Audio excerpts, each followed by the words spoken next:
ये देखिए बागमती की धारा है। बागमती नदी बहुत तेज़ बहाव में बह रही है। ऐसा लगता है मानो सबको उड़ा ले जाएंगी।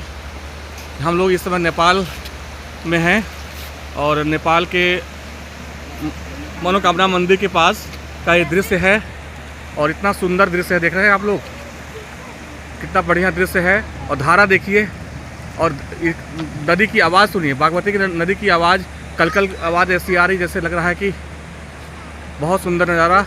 तबीयत एकदम खुश हो गई। बहुत बढ़िया नज़ारा है।